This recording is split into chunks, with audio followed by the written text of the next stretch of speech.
నిన్న వైజాగ్ ఫార్మా ప్రమాదం మీద రివ్యూ కూడా చేశారు. దాంట్లో యాజమాన్య వాళ్ళ నిర్లక్ష్యం ఉందని కూడా చెప్పారు. దానికి సంబంధించి మీ రెస్పాన్స్ అంటే ఇది నిన్న జరిగిన అనకాపల్లి జిల్లా అచ్యుతాపురం ఫార్మాసిస్లో జరిగింది. చాలా బాధ కలిగింది. చాలా ఇది రిపీటెడ్గా మొన్న ఒక 3 వీక్స్ బ్యాక్ కూడా ఒక జరిగింది. ఒకళ్ళు ఇద్దరు చనిపోయారు. నేను ఎప్పటికప్పుడు అడుగుతూ ఉన్నాను, ఇది పొల్యూషన్ కంట్రోల్ బోర్డు కింద రాదు. అంటే ఎన్ని ప్రమాదాలు మీ అందరికీ తెలిసింది. పొల్యూషన్ అంటే పొల్యూషన్ ఎమిషన్స్ ఉన్నాయా లేదా చెక్ చేయడమే తప్ప, ప్రమాణాలు చెక్ చేయడం తప్ప, ఈ సేఫ్టీ నామ్స్ కానీ ఇవన్నీ ఈ మనకి director of factories, labour, fire department, అలాగే కేంద్ర ప్రభుత్వ ఆధ్వర్యంలో ఉండే petrol and explosive safety organisation పర్యవేక్షిస్తాయి. ప్రత్యేకించి ఈ Essentia advance science private limited ఇది రెండు నేను మాట్లాడితే నేను వాళ్ళకి తెలియజేసింది ఏంటంటే, ఇద్దరు ఓనర్స్ ఉన్నారు, ఒకళ్ళు హైదరాబాద్లో ఉన్నారు, అండ్ ఇప్పుడున్న అతనికి మాకు సంబంధం లేదని చెప్పి ఒక కమ్యూనికేషన్ గ్యాప్ వాళ్ళిద్దరి మధ్య గొడవ ఉంది. దానివల్ల ఆ సేఫ్టీ నార్మ్స్ తీసుకోవడానికి బాధ్యత లేని నాయకులు అంటే లీడర్షిప్ ఉండటం వల్ల, ఓనర్షిప్ ఉండటం వల్ల వాళ్ళందరూ ఇలాగ చేశారు. అందుకని ఈ ఒక ఫ్లోర్ నుంచి ఇంకో ఫ్లోర్కి వెళ్ళే దాంట్లో అయితే ఇంకా నాకు తెలిసి వాళ్ళు అంటాం సెకండ్ ఫ్లోర్ నుంచి గ్రౌండ్ ఫ్లోర్కి వచ్చే సాల్వెంట్ ఫస్ట్ ఫ్లోర్లో కొంచెం లీక్ అయ్యి ఆ కరెంటు బోర్డ్స్ ఉంటే వాటికి అయ్యి వేపర్లాగా ఏర్పడి పేలిపోయింది. దాదాపు ప్రమాదంలోనే ఒక 7-8 మంది చనిపోయారు. చాలా దారుణంగా ఉంది, గుర్తుపట్టలేని పరిస్థితులు అని చెప్పాను. నేను ప్రాబ్లం ఏమవుతుందంటే, నేను సేఫ్టీ ఆడిట్ చేయమని చాలా వచ్చిన రోజు నుంచి నేను అందరిని అడుగుతా ఉన్నాను. ఒక ఇష్యూ ఏముందంటే, సేఫ్టీ ఆడిట్ అంటే ఈ యజమానులు భయపడిపోయే స్థాయికి వెళ్ళిపోయారు. వాళ్ళని కొంత ఎడ్యుకేట్ చేయాల్సిన అవసరం ఉంది. ఇప్పుడు ఎనీ టైం సేఫ్టీ ఆడిట్ అనగానే మా పరిశ్రమలు మూసేస్తారా, లేదంటే ఏం జరుగుతాయి, ఎలాంటి రిపోర్ట్స్ ఉంటాయి అంటే, there are lot of gaps in safety ఇష్యూస్లో చాలా గ్యాప్స్ ఉన్నాయి.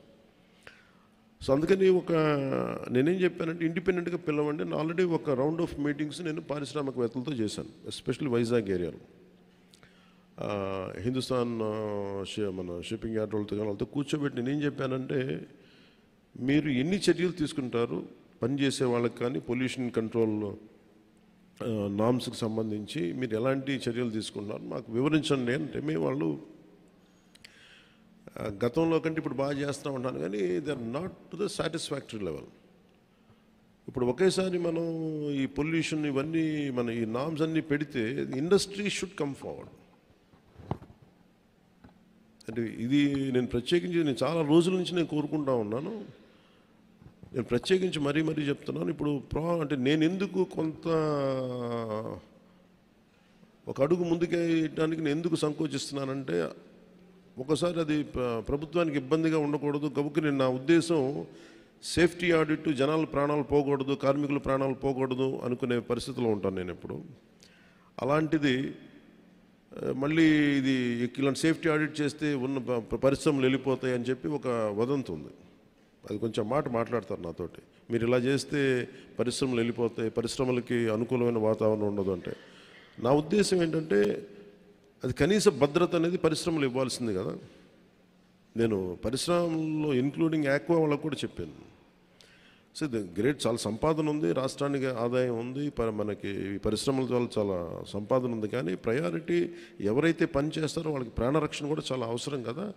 ఆ నామ్స్ ఏంటి ఒకసారి మాట్లాడదామని నేను అనుకుంది ఏమంటే, సెప్టెంబర్ మిడ్లో వెళ్దాం అనుకున్నాను. నా విల్ మేక్ ఇట్ సెప్టెంబర్ ఈ మంత్ ఎండింగ్లోనే నేనే వెళ్ళి కూర్చుంటే ఒక మీటింగ్ చేస్తాను ప్రత్యేకించి వైజాగ్ పొల్యూషన్ కానీ వైజాగ్లో ఉండే చుట్టుపక్కల పరిశ్రమలో ఉండే సేఫ్టీ నామ్స్, వీటి మీద నిరంతరం ఇది ఒక ప్రాక్టీస్ అయిపోయింది. ప్రతి 2 వారాలకు 3 వారాలకు మైనర్ ఇన్సిడెంట్, మేజర్ ఇన్సిడెంట్ జరుగుతూ ఉన్నాయి.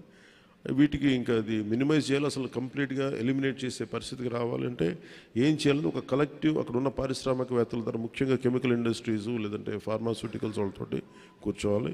అలాగే ఫార్మాస్యూటికల్ ఇండస్ట్రీస్ కూడా ఎఫ్లూయెన్స్ 2 కిలోమీటర్ల లోపలికి వదిలేస్తూ ఉంటున్నారు, కానీ దానిలో కూడా చాలా ఇబ్బందులు ఉన్నాయనేది చెప్తా ఉన్నారు. వీటి మీద ఒక క్లీన్ సేఫ్టీ మన పొల్యూషన్ ఆడిట్ అయితే జరగాలి. అది we will take it forward. ఎందుకంటే ఇది చాలా బాధ కలిగిస్తుంది. ప్రతిసారి చనిపోవటం, సంతాపం ప్రకటించడం, లేదంటే ఎక్స్గ్రేషియా ఇవ్వటం, ఇదొక ప్రాణాలకి ఒక విలువ లేకుండా అంటే ఇస్తున్నాం, కానీ అది లోపల చాలా చాలా కలిచేసేది, బాధేస్తుంది.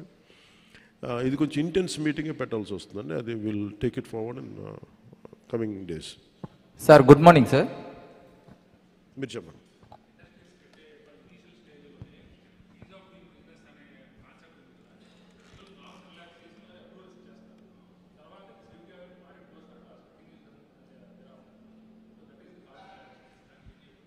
ఇది నేను రాగానే అదే అడిగేదాన్ని. ఇదివరకు అంటే ఈజ్ ఆఫ్, ఇప్పుడు మన ఆర్థిక సంస్కరణలో భాగంగానే is of doing business is the major cause for it. దాన్ని ఇంకొంచెం ఈజ్ ఆఫ్ డూయింగ్ బిజినెస్ ఉంటూనే ఈ ప్రమాణాలు పాటించేలాగా ఎలా చేయాలనేది ఒక బలమైన ఎక్సర్సైజ్ చేయాలి.